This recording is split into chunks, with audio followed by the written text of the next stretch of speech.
I will kick it over to Garin to start our session, but thank you all for being here today. Garin, it's a privilege to have you leading the session. I know that I've gotten to know you and we've gotten to know each other over the last couple of months. So thank you for being here and looking forward to the next 50 minutes. Oh, thanks, James. I'm so excited to be leading and hosting this panel today. Thanks to you and everybody else with PreSales Collective for putting on this summit. It's so awesome to see an opportunity for pre-sales leaders to get together. I've been involved in pre-sales engagements, and I worked as a sales engineer, kind of an acting sales engineer. I didn't officially have the title for quite a while in different roles in my career, and it's just been amazing to see how the community has come together in the last 12 months or so. Is just forming. So it's wonderful, and I want to welcome you all to this session today, the Fireside Chat Special Forces Secrets of Elite Pre-Sales Teams. So kind of a tall order for all of you on the West Coast. We're going to be competing with whatever you're eating, so hopefully a little better than that tuna sandwich that you have and the chips on your desk. But yeah, so what we're really hoping for you to get out of this session today is just this ability to build a team of top performers. So the goal here is to help you, if you don't feel like you have that team of top performers now, to be able to move in that direction. We're going to cover topics today such as key performance indicators, how to compensate for them, meaning how to comp for them, salary and variable and things like that, how to ramp new hires, how to retain top talent, where technology and automation fit in, and other topics. So hopefully this will be really great. I'm really excited to have the group of experts that we have here.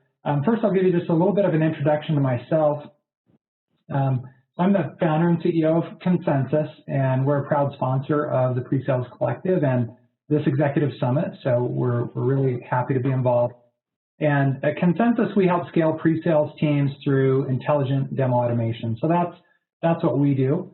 Also want to welcome Delia Parman, who's a Senior Director of Solutions Consulting at Medidata. Leah Mctiernan, who's the VP of Solution Engineering at DocuSign. And Brian Oehling, Senior Director of Digital Transformation at SAP Concur. So I'm going to give them an opportunity to introduce themselves a little bit more, and then we'll jump into a list of questions. Now, before we do that, I just want to mention that we'll address your questions at the end. So we've got a few pre-planned questions we're going to go through for about 30 to 40 minutes. Then we will get into any questions that you might have for the panel. So when you do have a question, just click on that Q&A question button. I think it's usually at the top right of your interface, and enter the question there, and we'll get to it at the end.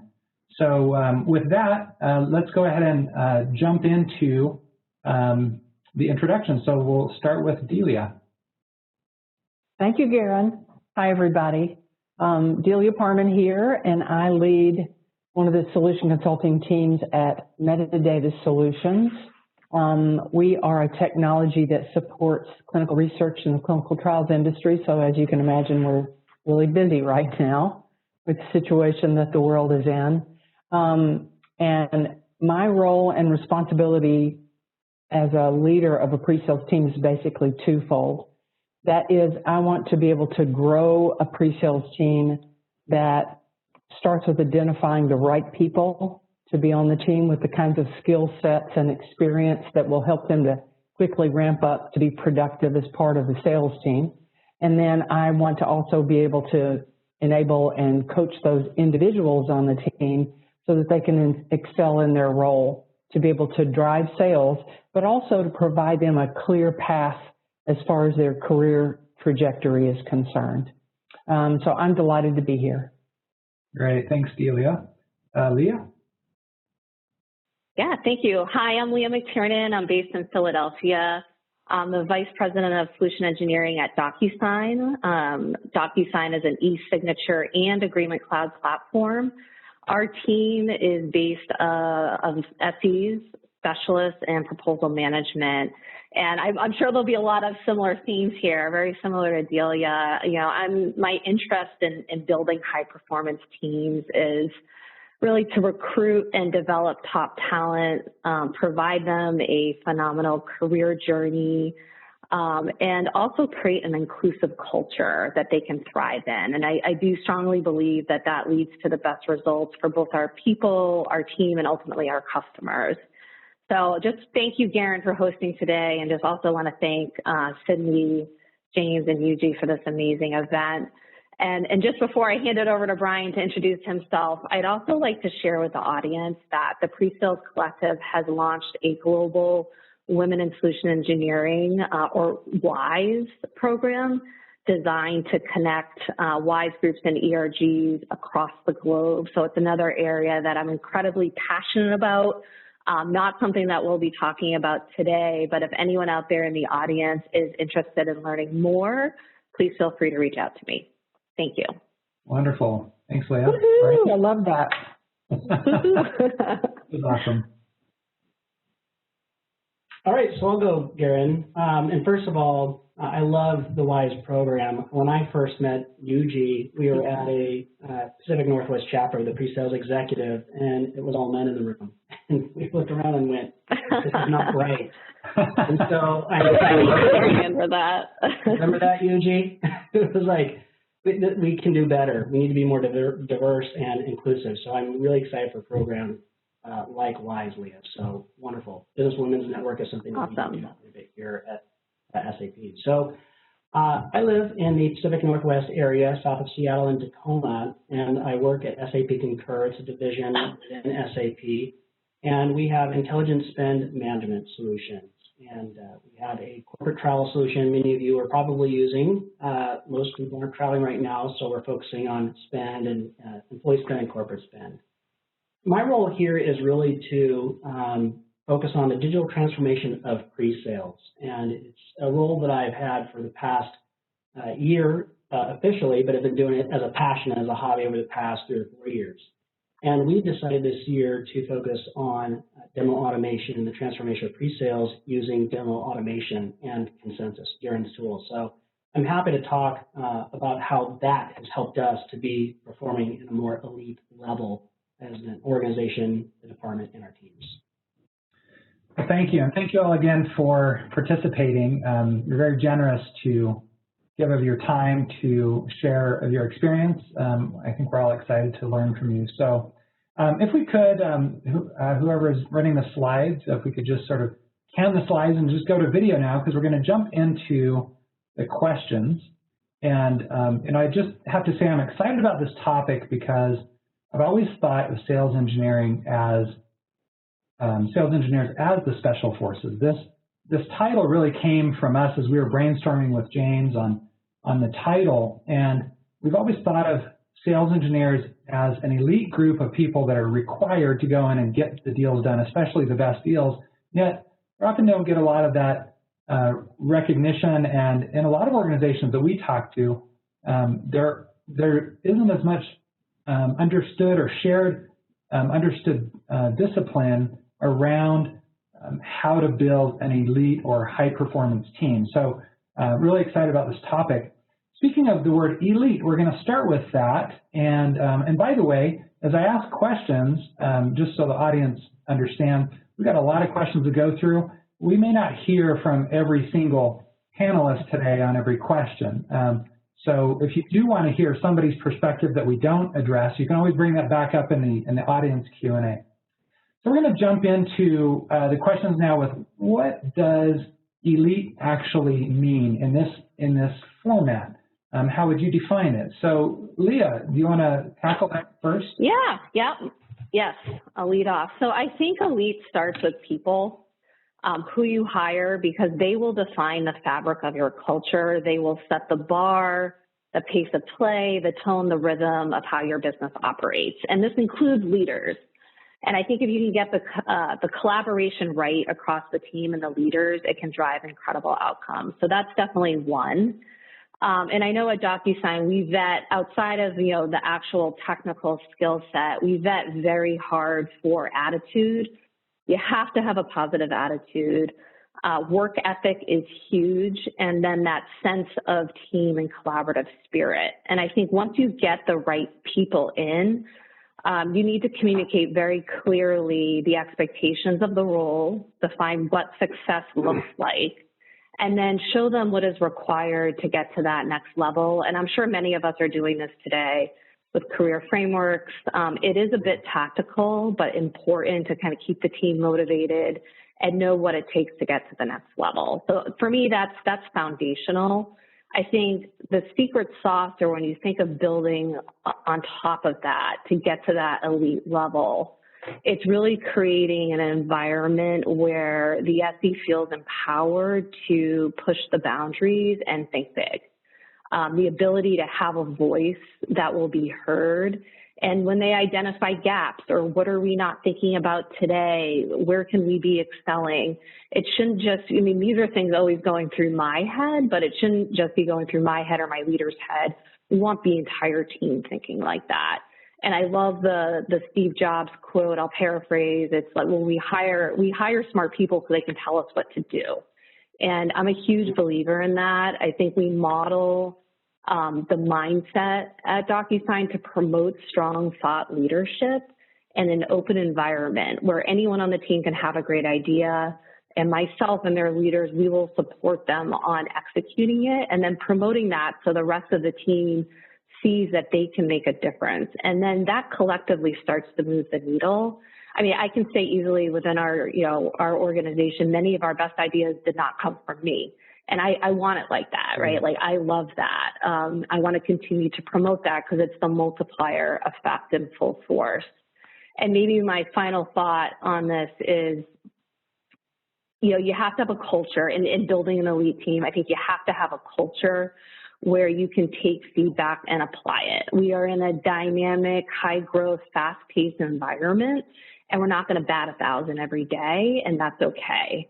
But let's not be afraid to solicit feedback, learn from it, use it, and elevate to keep ourselves in that high-performing range. I love that. There's so much you said there, and I mean, we could spend the whole hour on this topic. I know, it's hard. I tried to. No, great. You mentioned Steve Jobs, and I think we can all agree that Jobs built an elite team, which the culture carries on at Apple. Obviously, built one of the best companies in the world. And in his biography, he famously said, was sort of quoted as saying there are two types of hires, bozos and A players. Like, he only saw the world in two kind of companies. You're either an A player or you're a bozo, which I thought was kind of harsh. And I know I'm just kind of throwing this out there at you, but since you mentioned that hiring is where everything starts, do you think you can classify all hires into those two categories, or is it more complicated than that? I think it's more complicated than that. I think there's a connectedness, there's an energy. I mean, I will say now I know 15 minutes into talking to someone if they're going to move on or not, right? I don't know if it's as black or white as bozo and A+, right. But I know very quickly if the energy is going to be a cultural fit, which is, one of the most important things you can vet for. Yeah.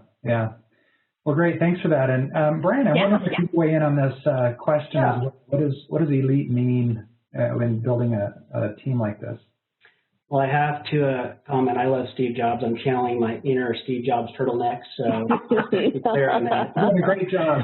Great job. Yeah, very amazing leaders. So Leah, I love what you talked about in terms of people, leaders, having a career framework and having that culture. I think to build onto that, to me, I looked at one of my favorite quotes from a sales VP I had was, everybody wants to be on a winning team. And sadly, that was a death nail for me leaving that organization and coming over to SAP Concur because we were only at 40% quota attainment. And what I decided to do at that time is really invest time in learning what type of pre-sales elite leadership type of frameworks exist. And I came across high-performance teams. Go out to Wikipedia, who Cindy also referenced earlier. I don't have it on the slide here, but take a look at what high-performance teams is on Wikipedia. It's a great definition of it. And this has been around since the 50s, adopted in the 80s, and I've taken hold of that in the teams that I've run across several companies. And when you look at an elite team, it's a team that has clear goals and outperforms all others in similar composition. I think there are two reasons why that happens. One is becoming elite doesn't happen instantly. Yeah, you got to hire. Yeah, you got to get to that point, but you have to recognize, especially with like digital transformation, we're forming new teams, we're innovating and we're pioneering, and we have to draw top talent into that. And so we have to make sure we recognize that a team goes through different cycles of forming, storming, norming, and performing. And that's good and intentional. And you'll iterate through that as more members come and go off of the team. And so that keeps you focused on getting to that performance stage, and then it's a journey to get there. Lastly, take a look at the characteristics. And Leah did talk about some of them. I'll just highlight a few that are out there. Characteristics like participative leadership, making sure that your team is empowered and they feel psychologically safe enough to give their opinion, even when it may not be a popular opinion. Making sure that you value diversity as a team and inclusiveness from each member. You don't want to have the same type of thought. You want to have diverse thought to solve really complex problems. Otherwise, if you have the same thought, you're going to end up with the same result. Just two or three more here. Open and clear communications, making sure that everybody is not only within the team talking open and clearly, but also you're empowering them to go out to the world, their sales constituents and our customers to be empowered to have clear and open communication. And then just lastly, roles and responsibilities. Again, as you go back and form elite teams and you're going through those stages, you have to be really, really clear about what's the vision, what's the strategy, what are the roles and responsibilities we're going to need to play in order to go and get there. So those are just some characteristics and some concepts that we think about that I've thought about from my leadership experience. Yeah, that's great. And I often think of, when I think of high-performing teams, I like sports analogies. And sometimes I think we think about sports and look at how high-performing sports teams come together, and it's never just, they just happen all of a sudden, and they go through these ups and downs. And I think it's an interesting comparison that as you were talking about the different stages that these teams can go through, you know, comparing with sports teams, it's sometimes easier to see in these sort of smaller sports teams. But, well, that's great. I think one of the critical aspects of driving high performance are KPIs, right? So key performance indicators, how do you measure whether sales engineering is being effective? So, and we'll get to Delia in just a moment, but I want to stay with Leah and Brian on this topic. If you're talking about elite teams, how do you measure them effectively? What KPIs do you use to see if you really have that elite performance? And Leah, you want to take a crack at that? Yes, I can. And I just want to echo the diverse point of view that Brian mentioned. I think that is so, I probably didn't emphasize that enough in my opening comments, but I think it kind of ties into the multiplier effect, right? We want people that are thinking differently than us. So yeah, all right. So yeah, some of the KPIs that we're using, so we use a variety of metrics at DocuSign to analyze our business. I'll maybe call out a few interesting ones specific to this topic. I think number one is demo conversion rate, and we break this down by solution. So, you know, as I said in the beginning, DocuSign, you know, has evolved from e-signature into a multi-product agreement platform. So understanding where we're having our success by product is so important. So when an SE is attached to a deal, delivers a demo, are we winning that business? And then we can start to analyze against that close one, close loss patterns. You know, was there a discovery call? How many demos? Over what period of time? The volume of activity? And that starts to help us understand the effectiveness of what's working well and what isn't. So that's a big one for us. The next one I'll mention, and this is one that we put in place this year, is looking at first demo to close date and then last demo to close date. So it's giving us visibility into the effectiveness and efficiency of the sales motion when the SE is engaged. And when you track that by segment, so like SMB may differ than enterprise, obviously, but when you track that by segment, you can start to normalize, and then you can identify outliers. That has helped us actually uncover what I would say maybe some problem areas in efficiency. And then the last one I'll mention is Essie Impact. And this is a calculated metric. Shout out to Matt Pelham on my team, who may be on this call right now, who created this one. I think it's really interesting, and this is something we're now tracking. I think we can be doing even more with it.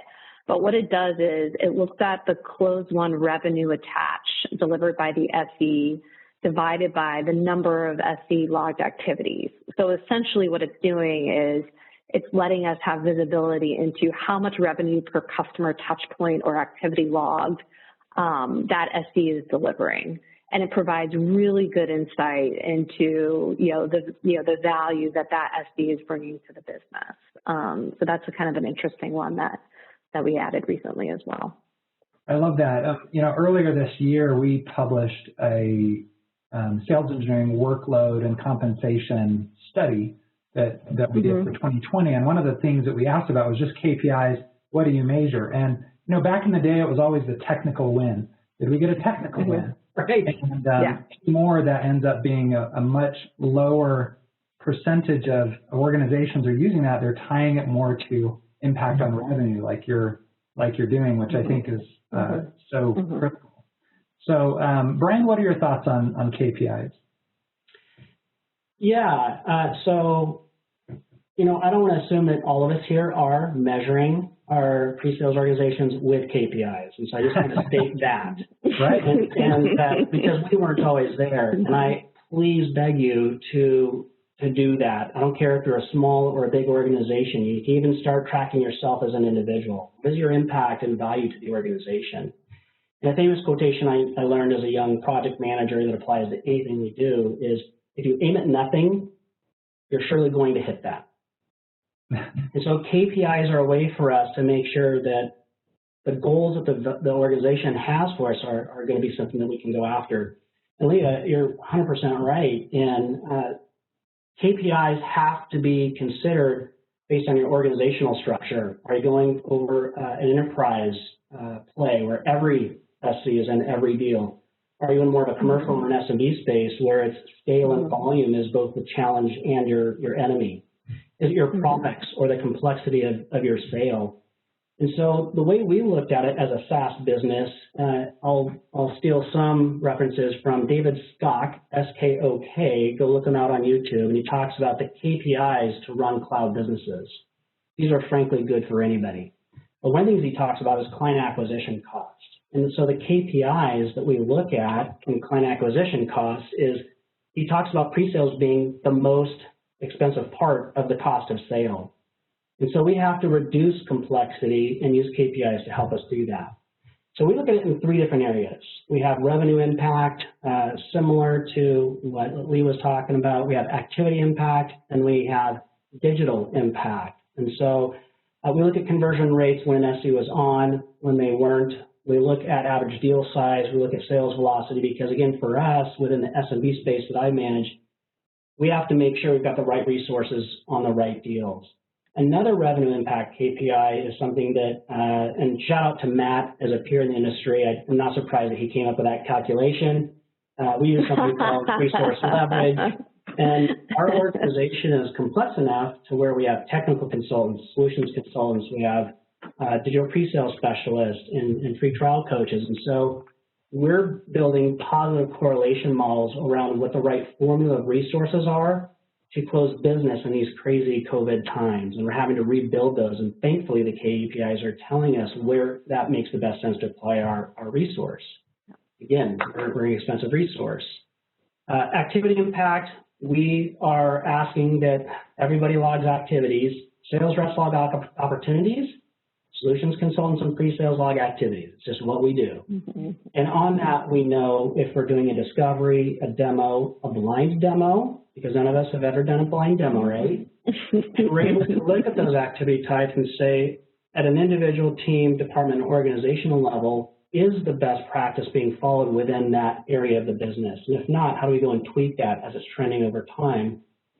And then lastly, it's around leveraging tools like demo automation, intelligent demo automation with Consensus is scaled. So we've delivered about 7,000 different digital demos or interactive demos with Consensus. And that's given us scale, 460 hours back of added selling time that allows our pre-sales resources to go focus on the right deals and the right activities and being more strategic. So we kind of tie that together in Elite as well.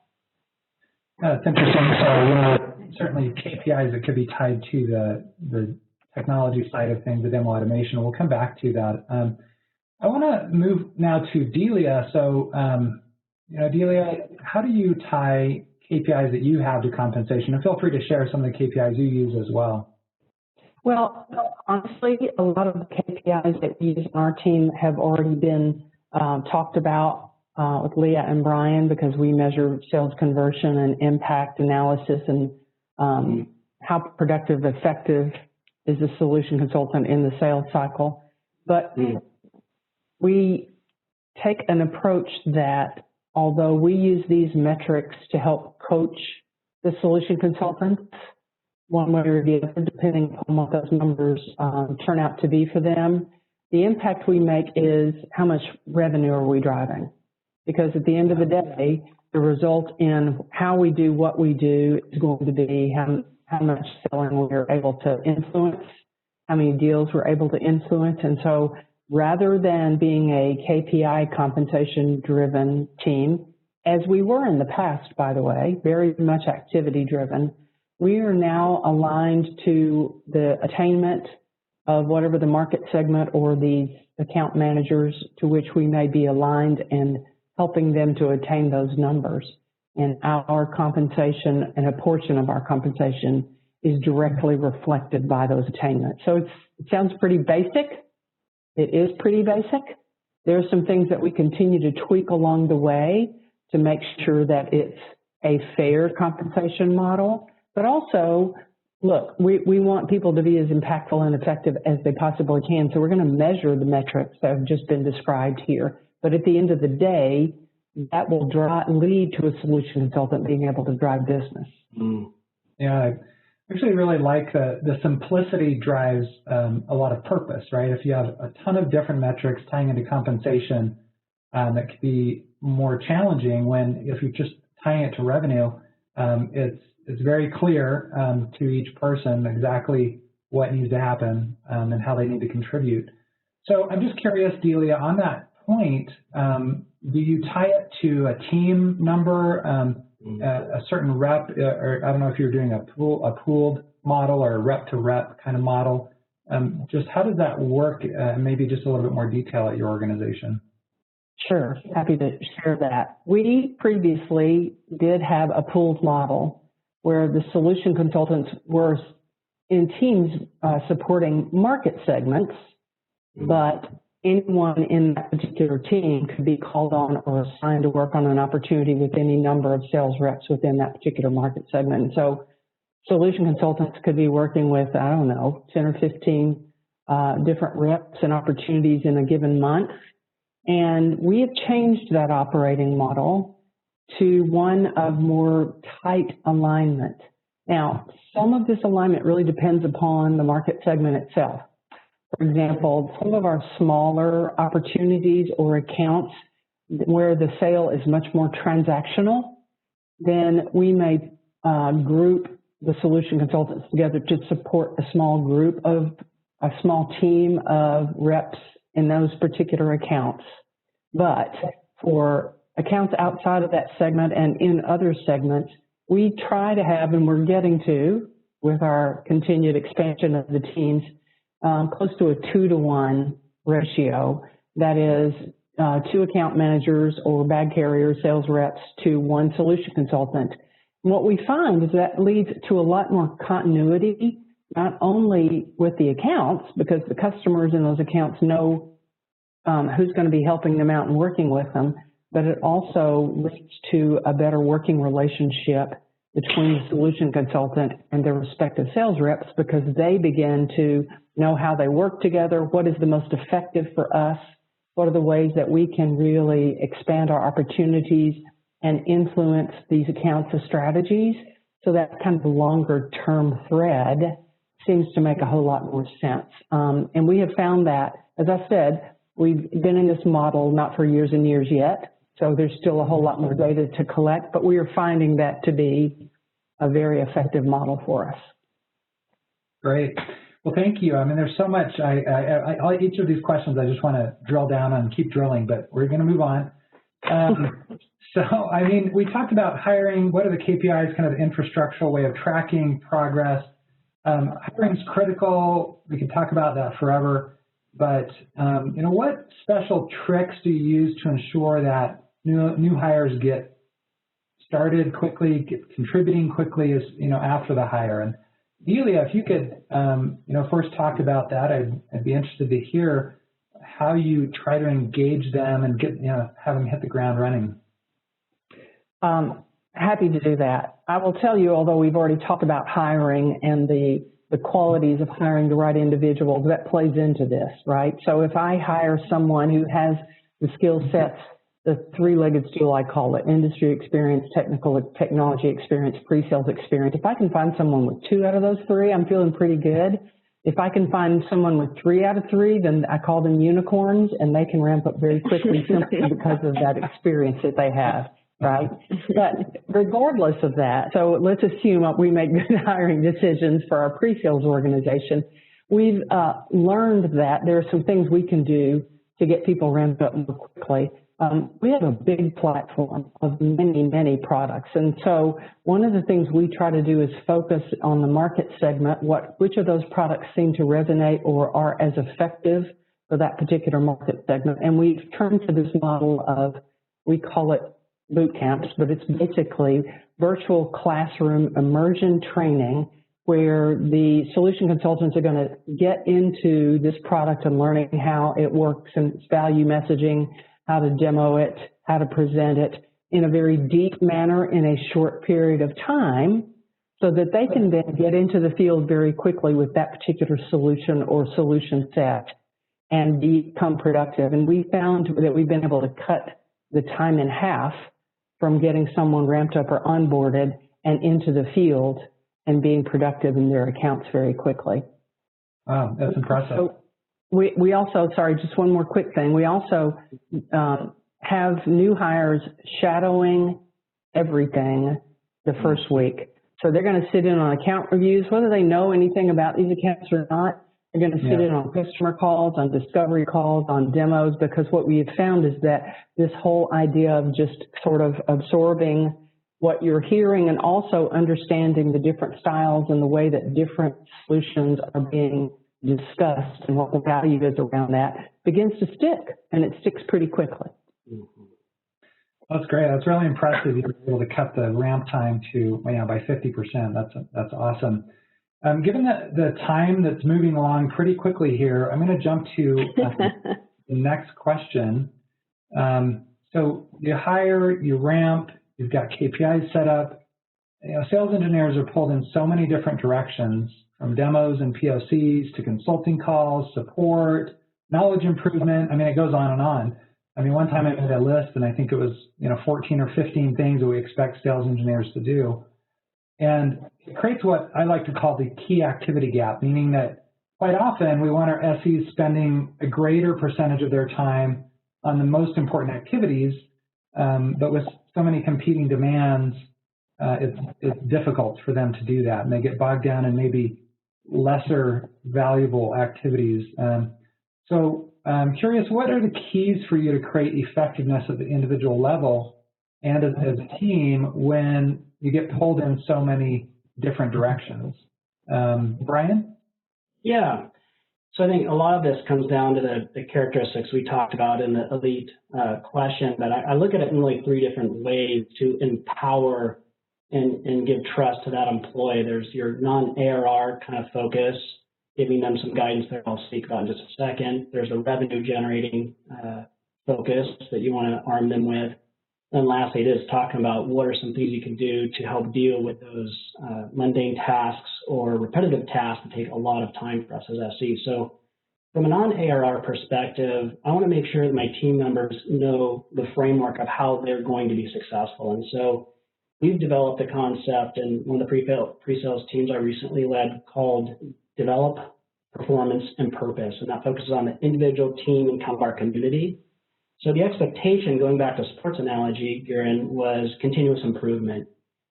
Professional development is really important to be a high-performing pre-sales resource, and we're always having to learn, which is one of my loves and passions for pre-sales. It's a lifelong learning.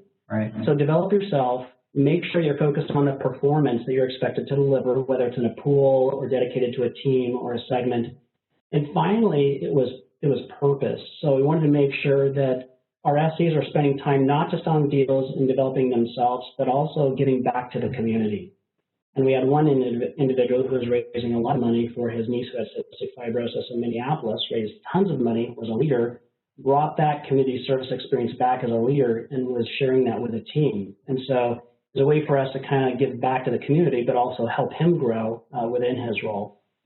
Moving into the ARR focus, where you can, if you're in a situation where you can align to sales leaders, it's absolutely critical, whether it's a 1-to-2, 1-to-4, sometimes 1-to-12 ratio that we have in some of our segments, that you're aligned to sales leaders, either over a whole pipeline or whether it's deal by deal. And when you do that, you can help your sales leadership team focus on and be tied to ARR. So we want that solutions consultant to be focused on the right critical deals, whether it's what we call your cats or dogs, your elephants, right, cross-sell and upsell. All pipelines have to have a combination of all of that. You can't just go after the big ones, and you can't just focus on the volume or the small ones. You have to have all of that.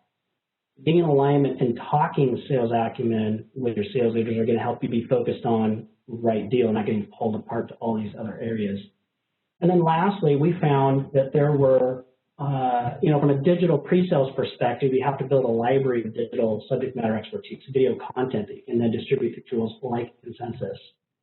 And so we focused on what are the areas where we have a lot of activity that are repetitious, they're throwing in obstacles into our sales deals, and we're able to leverage demo automation to go and put a wrapper around that, get it out to the buyer ahead of a demo.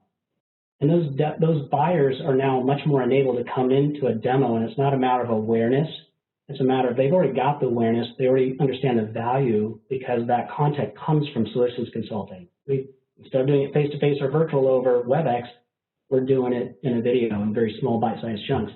Now the demo is way more effective, and we see higher conversion rates when we pull that all together. That's very interesting. I think being able to really drive effective activities is a huge challenge when you're pulled in these different directions. And I'm obviously a big fan of automation in general, because anything that can be automated frees people up. And I really am passionate not only about the productivity aspect of it, but the self-realization aspect of it. So anyway, let's move on to another question. Let's say one of your managers made a poor hire, but they're not taking appropriate measures to move that person out of the organization. What do you do? Leah, wondering if you could. Yeah, be happy to. And I'll give a quick answer because I know I'm watching the clock as well. So, I mean, I think the first thing I do would be align myself with that leader to connect, to figure out where the disconnect is and why they're not taking the appropriate measures. So that would be one. Then once we fix that, or, have that conversation, determine next steps with action plan and date. Likely that would include a success plan to try to course correct with that individual. I think the standard increased cadence or verbal, written feedback. And then if that doesn't work in the defined time period, move to a PIP. Okay. And perhaps just staying a little closer to that leader from a coaching perspective, but ideally, hopefully getting aligned up front first and then moving from there. I think it's interesting that you seem like you have a process kind of in your mind. And it's one of the areas in organizations, I mean, it's an uncomfortable topic, right? Moving people out of our teams or out of the company is never a fun thing. And it's one of the areas that generally as leaders, we're probably least skilled at, because we don't, do we sit and think about best practices for moving people off the team? but it's a really important, skill. So anyway, thanks for sharing that. Yeah. So another question in this area of whether you keep or retain talent. Let's say one of your best employees comes to you as a manager and they say they're leaving for a competitive offer, right? This happens frequently. You don't have the budget to give them the raise, so sometimes they'll come and just try to use that competitive offer to try to increase their compensation. But we don't really have budget to do that, so what do we do? So Leah, again, since you kind of have the mic, what would you do in that situation? So what would I do? I would understand why they want to leave first, right? So if we have a top performer, like why, so that would be one, understand why they want to leave, how we address those issues first and outlining a path forward, get the individual excited and recommitted to the role. And then I think if that can happen, the budget and putting a compelling timeline in place for them, that would be on me, and I should be able to take care of that part, even if it's not, instant. I think if I can kind of figure out why they were leaving, fix that, get them, re-engaged with the team, ideally that would be the approach I would take to try to keep them. It's a tough situation to handle, but definitely. And I would say if it's just sheerly about money and I think all of the other things that, go with creating a elite team and a strong culture, that would also be assigned back to me and how hard I would want to fight for that individual as well. Yeah, that's good. This is one of the topics, again, that I'd love to spend more time on, but we're gonna move on here. I want to make sure we have time for some audience questions. So I want to spend just a couple of minutes on this topic of using technology to improve the team overall and individuals overall, and in specific the technology of demo automation. There's growing interest in demo automation and how they can play a part. What are your thoughts about what kinds of demos can and should be automated and what kinds of demos should not be automated if you do choose to use automation as part of your strategy? Delia, would you take that one? Sure. So we are big fans of demo automation in our pre-sales organization and really enjoy and make a lot of use out of the Consensus platform. One of the things that we've learned is that there are a lot of demos that kicking the tires kinds of demos that we want to be able to leverage demo automation for, because it is not an effective use of a solution consultant or a pre-sales member's time. We want them leveraged for the high value opportunities and meetings. So we have a whole library of demos that we've put together for sales reps to be able to send out that are bits and pieces, little snippets and interest gathering videos and demos of our various solutions and products. And the fact that there's the ability to find out what kind of lead generation you're going to get from those videos has been very effective. Anything that is that type of interest generating, follow-up deliverable, kicking the tires, harbor tour, those kinds of demonstrations can be put into a video package and work beautifully, because then you also find out from the interactive videos what the customer is really interested in, and you can have a reasonable conversation and high-value conversation with that particular customer following those. What shouldn't be are things that are very targeted and specific. If you've had good customer conversations and you know what the critical business issues are and you're targeting your presentation very specifically, or if it's something that is a high-level executive meeting that you need to be able to have your value messaging in place and that you're going to be in front of people that are buyers, then probably demo automation would not fit that. But we use demo automation for a big number of the kinds of customer contact that we have with our organization.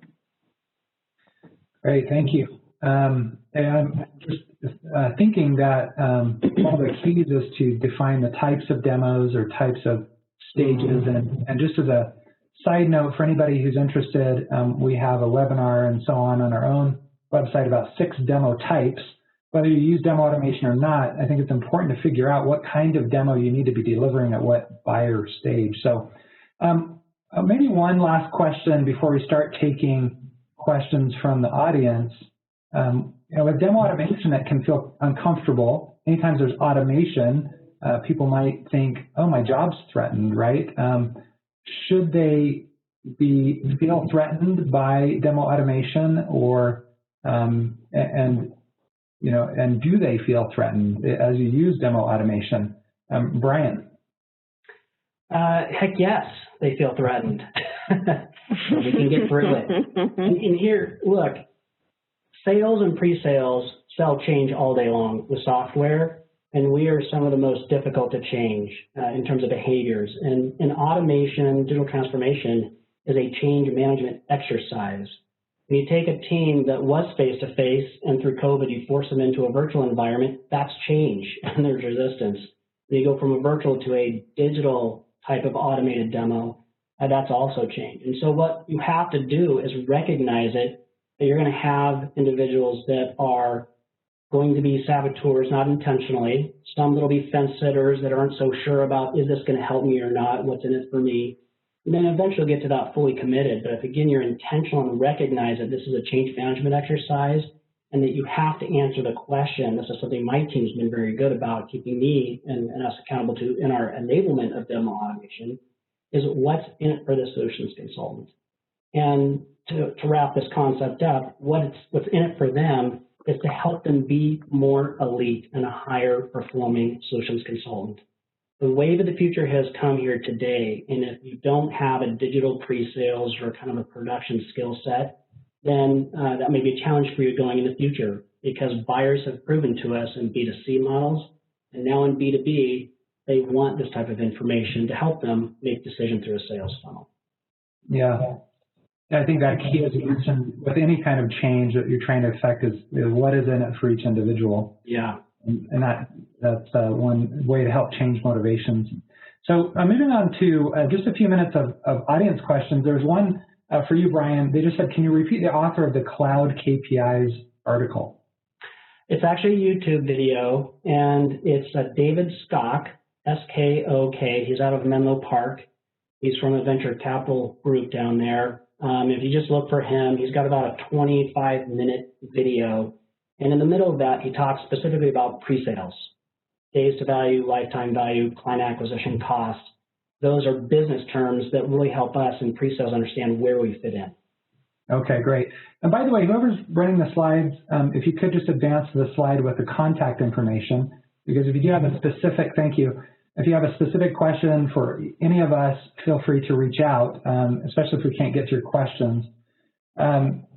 So one of the questions that come up, and this has come up that any of you can answer here, is, can you share some examples of specific actions you took in your org based on the kinds of KPIs that you track? So when you're tracking the KPIs, what do you take actions as you track them? I can jump in. I have a recent example top of mind. I mean, I think we saw close rates fall off a cliff in one segment of our organization. We couldn't figure it out for the life of us. And again, we try to have a historical rolling 4-quarter average and use that as our baseline. And then when we see anything, from an outlier perspective, way above or below that, that's a flag for us to do a double click into that part of the business. And what we realized is just in this, hyper growth mode, we had a brand new group of SEs working with a brand new group of AEs, and they were struggling. So we were able to quickly course correct, we realigned, and then we saw those close rates come back up into the ranges that we were looking for the next quarter.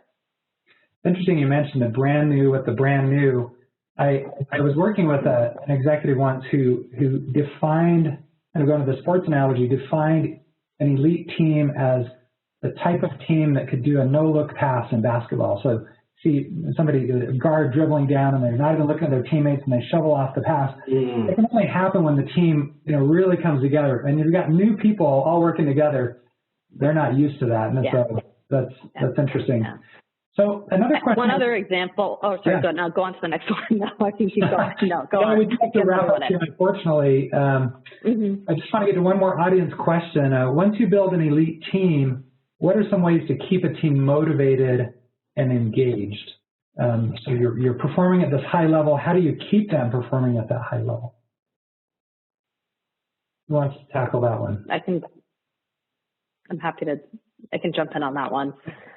So I think it's twofold, right? Like you need to, and I think Bernie hit this, right, this morning. I loved what she's saying, like, what is next, right? Is it continuing to master at an individual contributor level? Is it moving into leadership? What is your why? Like, and making sure we're aligned on that and driving motivation just within the job.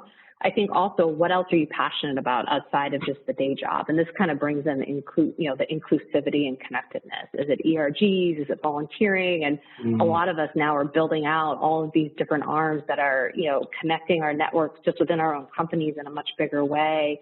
And I think for me, like that, I'll plug WISE again, right? It's such a labor of love. I am so passionate about it. And I feel like what the women at DocuSign and even the broader WISE community is doing is phenomenal. So to not only have this amazing SE career, but to be able to be making such an impact and bringing women into it when they've been historically underrepresented, that's super motivating. Any last thoughts from you, Delia or Brian, about how to keep teams motivated? And then we'll wrap up here. It's been tricky for I'm sorry, Brian, go ahead. Go ahead. You go ahead, and then I'll have a couple of comments. It's been tricky for the last few months, right? We're all in a situation where we love to be able to be in front of customers and are passionate about talking about the solutions that we have that can help people. I've just found that my team appreciates a culture that will give them some breathing room. So, for example, and this is actually a company-wide thing, but set one day a quarter as a recharge day, or maybe set a few days in a month or in a quarter as no Zoom meeting days. There are no internal calls. You'd be amazed how happy that makes a team who's so used to being productive and being on these calls. And look, customer meetings obviously take priority, but if you can cut out a half day or a day full of internal calls so that you can actually get work done, or, maybe go out to lunch or whatever it is makes you feel good. Those kinds of things don't seem like a big deal, but they really are. And I've found that culturally, making time and thinking about what will make somebody relax a little bit makes people even more motivated and even more productive. Great, thank you. I love that. I'll just put a couple of comments in here, Delia. We focus a lot on mindfulness right now because you got the WebEx fatigue, the Zoom fatigue, whatever tool you're using, and it's tough. And giving our elite athletes and subject matter experts time to think, because pre-sales is a thinking job. It's not a doing job, is what I often say is really important. I think also elite pre-sales resources are so highly sought after within the business because they're so skilled in client success and product marketing, product management. There are a lot of different ways that you can move within an organization. And so making sure that there are opportunities aside from revenue generating activities where they can go and give back to the business and take their passion and go invest in a product management area, or to go focus and help counsel some folks in client success, or simply to mentor others. So I think giving them a broad range when they aren't on an ARR generating activity, giving them some space to help give greater value to the organization is another way to retain top talent.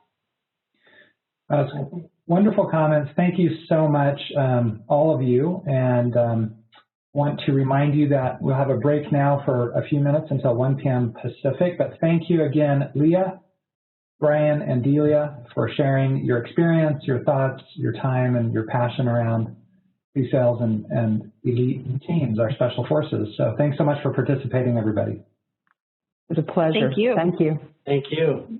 Bye now. Bye. And I just want to thank you guys too. Before we go to a 5-minute break, thank you guys for a great session, super actionable. Really appreciate it. And Garin, thanks again for being a host. Appreciate consensus and everything that you guys are doing for Pre-Sales Collective. It's been great working with you and getting to know you. So appreciate the time. I hope we can continue this conversation again.